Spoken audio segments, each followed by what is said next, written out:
Laura, la skieuse du club des sports de Tignes, qui veut bien figurer malgré une douleur au genou pour ouvrir ce Super G, pour ouvrir la vitesse dans ces championnats du monde à Svalbard.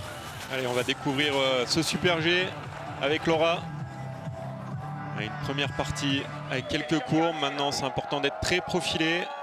Laisser glisser les skis. C'est vraiment une très belle piste. Vous verrez, il y a beaucoup de mouvements de terrain, des sauts, des portants des verres ou le gros saut là pour Laura. Avec des conditions exceptionnelles aujourd'hui. Les conditions sont vraiment top. Un grand soleil. Le spectacle va juste être magique. Allez, pas de grosses erreurs pour Laura jusqu'à maintenant. Il faut vraiment, elles l'ont dit les filles en interview, il faut prendre des risques. Important de bien travailler là toutes ces courbes où on lâche la recherche de vitesse. On va arriver dans la dernière partie. Ce plan exceptionnel avec les tribunes qui font face à cette piste Oulimayer. C'est important, Laura, de bien remplir les espaces. Là, il y a de la longueur entre les virages. Laura Gaucher, 1:21,69. Premier chrono satisfaisant a priori. Les parents de Laura Gaucher sont ici en tribune. Brignone, elle sait, prendre des risques, lâcher les skis. C'est la leader skieuse à l'instinct. 2 fois vice-championne du monde à Courchevel, à Garmisch-en-Géant. On va voir si elle arrive à vraiment trouver la glisse aujourd'hui. Ça va être un des facteurs. 77 podiums en Coupe du Monde, 32 victoires. Sur le haut, elle est sur son terrain de jeu. Ça s'est parfaitement passé, elle sort bien en ligne en bas de ce mur. Là, quand on vous dit qu'on a du lourd, 49 centièmes d'avance, c'est le meilleur temps sur le premier secteur. Attention, elle était un tout petit peu courte sur son appui là, sur les 2-3 virages profil plat. Ouf, gros saut on n'a jamais été aussi proche de Laura Gaucher en termes de saut. Donc là, il y a du lourd. Là, il y a de la concurrence coriace et sérieuse avec Federica Brignone qui va franchir le second intermédiaire devant 47 centièmes. Elle reste avec le même écart. Alors que c'est là que Laura Gaucher avait fait beaucoup de différence. C'est normal, là on est vraiment sur les cadors de la discipline. Là, les cadors arrivent, les cadors sont là. Et on voit qu'elle essaye de vraiment travailler ses courbes. Elle sort parfaitement en trajectoire après ce saut, après ce mouvement de terrain. Et là, normalement, elle est sur une partie qu'elle maîtrise. Tailler de la courbe, on voit, c'est beau, elle prend de l'angle. Ça bronche pas dessous. Le ski reste bien en courbe. Et aller chercher la ligne d'arrivée maintenant. Les gros poissons peut créer sont encore là. de l'écart. Les gros poissons sont là. Federica Brignone, 1:12 d'avance. Boum! C'est gigantesque, mais bon, je dirais que voilà, on est quand même passé sur une classe au-dessus. C'est normal qu'il y ait ces écarts. Si elle veut jouer la médaille, Brignone, il fallait créer un écart comme ça. Puis la preuve aussi qu'il va falloir compter sur les Italiens, vraiment. À 1 an de Milan Cortina, leurs Jeux Olympiques. Allez, c'est important de démarrer tôt ce virage pied droit pour libérer rapidement. Et après, mettre les cannes sous les bras. Ventre à terre.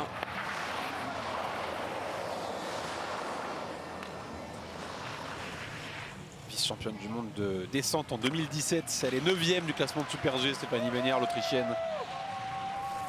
Si vous entendez plus de cris dans l'air d'arrivée, c'est normal. C'est une Autrichienne. Et on va voir par rapport à Stéphanie Venier. C'est cette... Ouais, voilà, elle passe légèrement devant, c'est normal. Le deuxième secteur a été le moins réussi pour Federica Brignone par rapport à Laura Gaucher. Oui, c'est aussi un secteur qui correspond moins à ses qualités. Elle, la grande géantiste. Bien en trajectoire de nouveau. Allez, il va y avoir un match parce que Brignone a fini comme un avion. Elle a vraiment découpé ses portes du mur. Écoutez l'ambiance à l'arrivée de l'Autrichienne à Svalbard à domicile. Un tout petit peu trop tenu, je pense, sur le bas. Oh, ça va se jouer à rien. Ça, c'est une surprise. Stéphanie Venière prend la tête dans une ambiance démentielle. Elle aussi, qui a montré qu'elle pouvait être sur le podium par moment, à surveiller. Et on va avoir des surprises. Je pense que voilà, on a vu un profil de piste, un tracé qui n'est pas compliqué. Elle avait signé le bronze lors de Courchevel-Méribel à égalité avec Sauter. C'est bien fait sur le départ. Elle colle au terrain. Attention, pas trop se relever, il n'y a pas nécessité. Il faut faire attention là, toutes les fois où on voit qu'elles se redressent un petit peu, les filles, elles ouvrent un petit peu les bras. Et ça, c'est... On est moins profilé, c'est de la perte de temps. Ça se passe bien, toujours. 4e au classement du Super G cette saison en Coupe du Monde. Ouais, c'est 4 dixièmes d'envolée. Pour la Norvégienne, mais là, ça commence aussi à faire cher. Ah, c'est facile, il faut vraiment essayer de se mettre à bloc dedans, pas prendre de marge. Mais ça veut dire quoi que c'est facile? C'est que la piste est, mais pas en danger, mais pas en difficulté. C'est jamais facile, hein, mais voilà, on a un profil de piste où il n'y a pas énorme de pente, il n'y a pas de points très stratégiques, le tracé, il n'y a pas de piège. Donc voilà, il faut vraiment y aller plein gaz. Essayer de se mettre voilà, ventre à terre, le plus profilé possible. Il n'y aura pas de la ragoute sur le podium aujourd'hui. Elle est revenue en bas, elle fait un très beau bas de parcours. On attendait aussi voilà, des filles plus en forme. Mais en Coupe du Monde, la Coupe du Monde, pour ceux qui découvrent ces championnats du monde, c'est en quelque sorte le classement régulier de la saison. Il y a plein d'épreuves tout au long de l'année. En Coupe du Monde, elle n'a décroché qu'une seule victoire en Super G dans toute sa carrière. Et là, elle domine ces championnats du monde. C'est la semaine des surprises. Et attention aux Américaines, hein. Les Américains sur les grands rendez-vous qui répondent toujours présents, qui ont supplément d'âme. Makuga qui a montré en début de saison qu'elle aussi elle savait monter sur la boîte. Oh, ouais. On est loin encore une fois de Gojja qui avait signé un très gros saut. Laura Makuga. Ouais, elle est bien pour l'instant, Makuga. Elle a signé un très gros coup effectivement en Super G il y a quelques jours. Toujours dans le ton. Allez, c'est important là, attention, elle se fait un tout petit peu éjecter par ce mouvement de terrain. Il faut vraiment travailler ces mouvements de terrain, vite reprendre la recherche de vitesse derrière, rester le plus profilé possible. Elle est 5e du Super G du classement. La porte cachée, ouais, c'est correct, en ligne.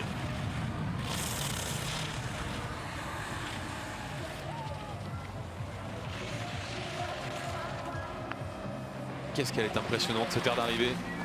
Ouais, c'est beau, hein. Courir en Autriche. Allez, Makuga qui en finit.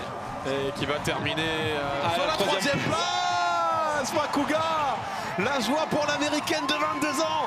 Un seul podium en carrière, les bras levés. Et si le 2e podium de sa carrière était sur les championnats du monde, ça mériterait bien une petite danse.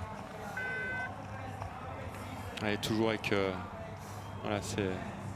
Machinalement, elle reprend sa poignée de bâton. C'est parti pour Lindsay. Il faut tout de suite rentrer là, mettre tout de suite beaucoup d'intensité, beaucoup d'intention. Y aura-t-il un exploit monumental? Va-t-on vivre l'histoire aujourd'hui? Ouais, ça se passe pas mal. Elle avait la bonne trajectoire. Ouais, toujours aussi calme dans la conduite de ses courbes. C'est pas mal, hein, c'est pas mal ce premier secteur. Oh non, oh là là. Oh, terrible. L'erreur de Lindsey Vonn. Ah, quel dommage. Et en plus, elle s'est fait mal visiblement au bras. Ah, ça se coûte toujours quand même fort. Je pense pas que ce soit très grave, mais bon, ça l'a vraiment arrêté d'un coup. C'est une discipline impitoyable. On ne peut pas revenir après 6 ans d'absence comme ça. Et Stéphanie Venier, qui devient la skieuse la plus âgée de l'histoire, a remporté un titre de championne du monde en Super G devant une certaine Régine Cavanou, disparue dans des conditions tragiques quelques mois plus tard. Elle avait été championne du monde en 2001. Notre française, on pense fort évidemment à ses proches aujourd'hui.